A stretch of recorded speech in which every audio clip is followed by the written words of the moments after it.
Salam cerdas, Ibu Bapak, Saudara-saudara yang saya hormati. Sesi membaca berita dan sedikit komentar dari saya kali ini membacakan berita terkait komitmen pemerintahan Prabowo terhadap ojol ya, ojek online. Banyak media yang memberitakan dengan judul berbeda-beda dan sudut pandang yang berbeda, tetapi yang dikutip adalah penjelasan dari pemerintah ya terkait akan adanya aturan untuk ojol. Nah, saya pilih dari CNBC Indonesia, judulnya Prabowo akan segera keluarkan aturan baru ojol. Ini bocorannya. Ditayangkan oleh CNBC Indonesia pada tanggal 24 Oktober jam 19.35 malam. Ditulis oleh salah seorang jurnalisnya, Emir Yanwardana ya dari CNBC Indonesia. Ini ada gambar Presiden Prabowo dalam pertemuan bilateral dengan Presiden Brasil. Jadi gambar ini tidak dalam konteks berita, tapi yang ditonjolkan adalah gambar Presiden Prabowo, di belakangnya ada beberapa menteri. Nah, beritanya begini, pemerintah menyiapkan aturan baru untuk mengatur kesejahteraan pengemudi ojek online atau ojol.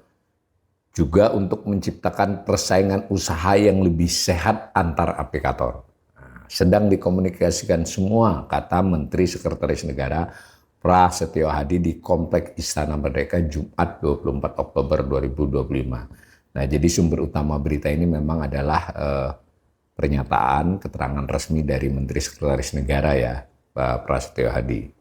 Lebih lanjut, ini penyusunan itu merupakan tindak lanjut dari arahan Prabowo Subianto dalam sidang Kabinet Paripurna yang meminta agar dua perusahaan penyedia jasa ojek online dipanggil untuk membahas kesejahteraan pengemudi dan persaingan usaha yang adil.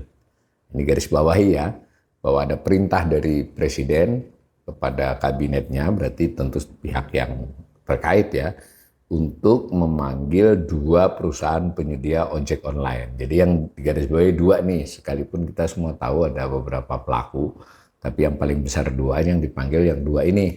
Nah, menurut Prasetyo Hadi, dan dari draft aturan yang disiapkan masih dipelajari dan akan dikomunikasikan ke semua pihak termasuk aplikator. Ya, makanya kan dari draft itu kemudian kami pelajari, kemudian ada yang masih perlu dikomunikasikan dengan semua pihak, kami cari jalan keluar. Jadi penting nih, kalau semua pihak berarti mestinya kan bukan hanya dua aplikator tadi. Nah, namun secara implisit Pak Prasetyo ini menyatakan memang semua pihak nih, termasuk aplikator, dan saya ingin ingatkan juga ya, aplikatornya lebih dari dua. Sekalipun lebih kecil tapi kan lebih dari dua. Begitu juga ada driver, pengemudi ojol, lalu juga kita harus mengakui ada DPR ya, mestinya loh, atau para pihak ya, para NGO atau lembaga think tank yang fokus dalam hal ini. Saya baca lagi, namun menurutnya nanti bentuk aturan itu akan berupa peraturan presiden, perpres yang akan dikeluarkan dalam waktu dekat. Ini juga menarik ya, pilihannya adalah perpres. Banyak tuntutan itu ada undang-undang, ada peraturan pemerintah, tapi memang harus diakui kalau undang-undang itu perlu waktu lebih panjang dan baru nanti peraturan pemerintah harus merujuk pada undang-undang. Lah ini kalau perpres mungkin tidak harus selalu seketika terkait dengan undang-undang yang baru ya, bisa dari undang-undang yang lama ditafsirkan atau peraturan pemerintah lalu ada perpres. Yang penting kalau perpres ini sudah cukup bisa memerintah untuk ada peraturan menteri yang mengikuti perpres tersebut. Kemudian saya bacakan lagi, mungkin perpres biar lebih cepat katanya. Benar nih, jadi dugaan saya benar tadi bahwa kenapa perpres biar cepat. Sudah ada, tinggal ada beberapa yang masih kami harus cari titik temunya. Tapi secara umum kan sudah hampir semua tambahnya. Sebelumnya dalam sidang Kabinet Paripurna, Prabowo mau berdiskusi dengan perusahaan besar ojek online untuk mencari solusi terbaik untuk pengemudi maupun aplikator. Kami sedang berdiskusi dengan perusahaan besar ojek daring untuk mencari solusi terbaik bagi para pengemudi demi efisiensi dan perlindungan agar tidak terjadi persaingan yang merusak.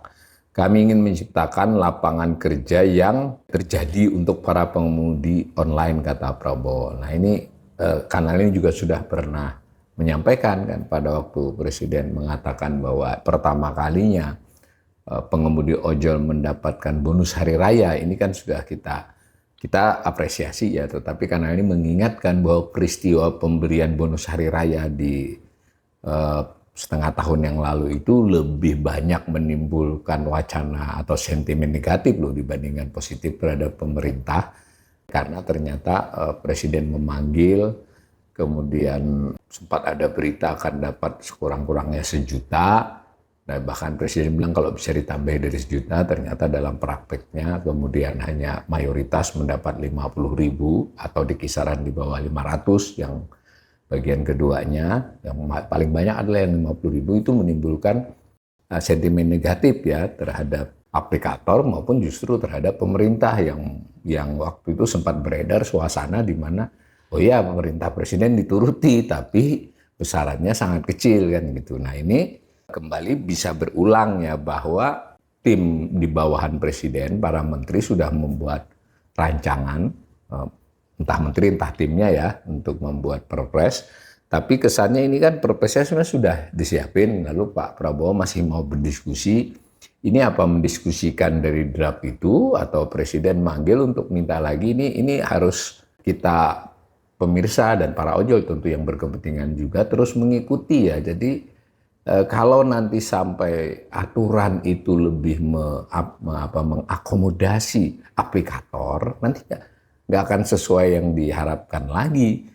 Karena ini kan kita sudah harus mengakui bahwa di satu sisi aplikator ini memiliki jasa yang cukup besar ya dengan platform ini yang menciptakan lapangan kerja, dan kuncinya bukan hanya menciptakan lapangan kerja, tapi membuat dinamika ekonomi yang dahulu tidak terbayangkan ya, menjadi ekosistem ekonomi, menjadi gaya hidup orang untuk bepergian maupun berbelanja yaitu, dan di sisi lain juga memberi kesempatan kepada UMKM yang sebelumnya harus punya tempat outlet, ini bisa diminimalisir hanya di rumah atau di tempat yang lebih terbatas. Dari sisi itu positif semua. Yang menyeruak lalu aspek sentimen negatifnya atau aspek negatifnya di mana para ojol banyak menyuarakan bahwa mereka memperoleh imbalan yang terlampau sedikit.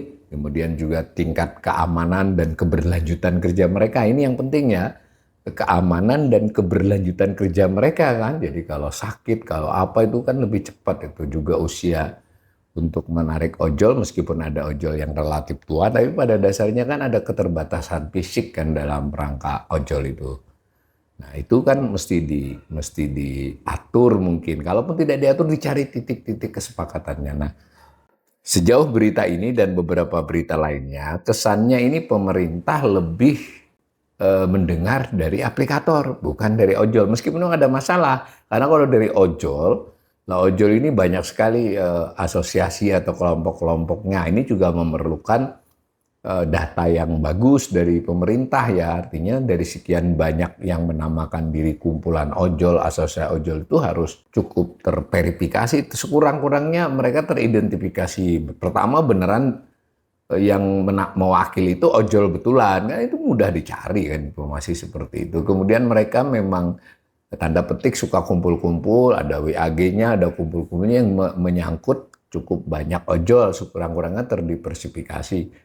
Nah, itu juga perlu dan jangan lupa UMKM ya, UMKM kita agak sering tidak tampak di permukaan dalam unjuk rasa ataupun dalam pendapat. Mereka dipotong berapa misalnya, atau mereka merasa terbantu tidak, tingkat mereka minta harapan mereka apa. Nah, yang terakhir komentar saya, kita mendapatkan kesan pemerintahan Prabowo ini dalam banyak kejadian ekonomi, tanda petik kalau buat ekonom seperti saya terlalu suka ngatur ya. Bukan berarti jelek, bukan berarti pasti jelek, tetapi secara ilmu ekonomi sudah terjadi kesepakatan umum, aturan yang terlalu banyak, yang bergesa, yang mengasumsikan si pembuat aturan lebih banyak tahu daripada yang diatur, tuh umumnya berjalannya buruk. Karena pasar itu punya dinamikanya sendiri ya. Pasar itu punya permintaan, penawaran, barrier entry, mengambil margin, lalu reaksi berbagai pihak. Itu jika tidak ada informasi asimetris, artinya para pihak yang interaksi di pasar itu memiliki informasi yang relatif sama, kemudian bargainingnya relatif sama, itu umumnya menciptakan harga dan syarat-syarat lainnya yang relatif fair ya. Fair itu ya mungkin kalau disebut adil mungkin terlalu berat ya. Fair artinya cukup bisa diterima. Nah kalau yang mengatur kemudian punya kesan, dan itu sering aturan-aturan teknis kita makanya cepat diganti kadang. Karena pembuat aturan itu jadi seolah-olah lebih tahu dari semua pihak itu. Karena antara lain bias informasi karena pemberi masukan informasinya satu pihak di pasar tersebut. Nah dalam hal ini kan potensi itu ada. Kalau informasi lebih banyak dari aplikator, ya bisa bias ke situ. Yang kedua juga pemerintah kalau buat regulasi kadang tekanan opini itu pengaruhnya terlampau besar. Ya tentu opini, apalagi itu adalah aspirasi perlu diperhatikan, tapi pembuatan aturan regulasi terhadap dinamika ekonomi itu memerlukan sudut pandang yang tidak sekedar populis ya, tapi dia sifat long term, minimal mid term lah, jangka menengah. Nah itu yang saya sebagai ekonom kurang kurang yakin dengan aturan ini. Kalau bisa dibocorin dulu lah sebagai draft ya, bukan bocorin dalam arti inilah jadi, tapi tidak hanya ojol, aplikator, UMKM atau DPR, tetapi juga ekonom, think tank, NGO. Bukan berarti mereka mungkin posisinya beda, tapi dia kan bisa menjadi tandem ya, mitra untuk memberi masukan. Nah, jadi komentar terakhir saya ini tidak hanya terkait dengan regulasi terhadap ojol. Pemerintah tidak harus selalu mereaksi peristiwa-peristiwa ekonomi dengan buat regulasi selevel Perpres atau peraturan Menteri Keuangan. Sebagiannya mungkin bisa diselesaikan dengan mekanisme komunikasi, kemudian juga kebijakan-kebijakan yang sifatnya ad hoc tetapi sudah mulai mengarah kepada perbaikan. Benar-benar ekonomi itu adalah dinamika tidak sekedar urusan pemerintah, tidak sekedar urusan rakyat, tapi ada pemerintah, ada rakyat, ada dunia usaha, ada tantangan, ada pelaku asing, dan ada juga disrupsi teknologi, perubahan budaya, dan seterusnya. Mudah-mudahan kondisinya ojol ini membaik di masa-masa mendatang.